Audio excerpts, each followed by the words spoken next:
tahun 2025 menyaksikan Koguru terus melangkah ke hadapan sebagai sebuah koperasi yang progresif, berdaya saing dan sentiasa mengutamakan kebajikan anggota. Sepanjang tahun ini, pelbagai program dan inisiatif telah dilaksanakan secara berterusan bagi memperkukuh tadbir urus, memperkasakan perkhidmatan dan meningkatkan kesejahteraan anggota. Dalam aspek pengurusan, Koguru terus memberi penekanan kepada perancangan strategi, pemantauan prestasi serta amalan tadbir urus yang berintegriti. Setiap keputusan dibuat berasaskan keperluan anggota dan kelestarian koperasi. Usaha pembangunan kapasiti diteruskan melalui pelaksanaan pelbagai program latihan dan perkongsian pengetahuan. Melalui penganjuran program latihan dan pembangunan, Koguru komited memperkasa warga kerja agar sentiasa bersedia menghadapi cabaran semasa.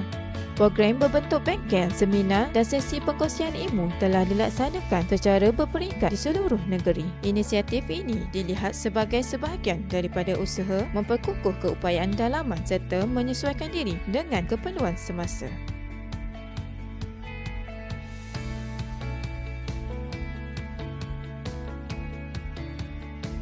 Dalam aspek kebajikan anggota, Koguru terus memainkan peranan aktif melalui pelaksanaan program kebajikan anggota serta inisiatif CSR bersama komuniti. Ianya dilaksanakan sebagai komitmen berterusan terhadap kesejahteraan sosial. Inisiatif ini bukan sahaja meringankan beban anggota, malah memperkukuh hubungan Koguru bersama komuniti setempat. Tahun 2025 juga menyaksikan pengukuhan perkhidmatan teras koperasi. Dalam bidang perniagaan, Koguru terus mengukuhkan operasi sedia ada. Pendekatan lebih sistematik dan berteraskan teknologi telah meningkatkan kecekapan operasi serta memudahkan urusan anggota di seluruh cawangan.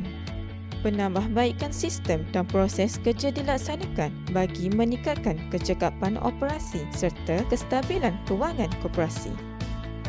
Seiring dengan perkembangan teknologi, Koguru terus memperkasa transformasi digital. Pendigitalan perkhidmatan membantu memudahkan urusan anggota, meningkatkan kecekapan pengurusan dan memperkukuh ketelusan operasi. Di samping fokus kepada prestasi dan operasi, Koguru turut memberi perhatian kepada pembangunan hubungan dan kebersamaan warga.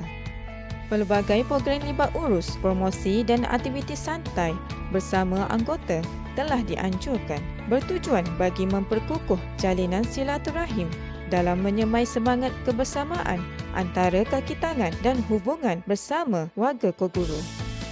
Segala pencapaian sepanjang tahun 2025 adalah hasil kerjasama erat anggota lembaga koperasi serta warga kerja Koguru. Sokongan dan komitmen berterusan ini menjadi kekuatan utama koperasi. Melangkah ke hadapan, Koguru akan terus komited melaksanakan perancangan strategi yang mampan dan berimpak tinggi demi memastikan koperasi ini kekal relevan, berdaya saing serta memberi manfaat berterusan kepada anggota dan komuniti. Koguru! 60 tahun, Koguru sentiasa di hati.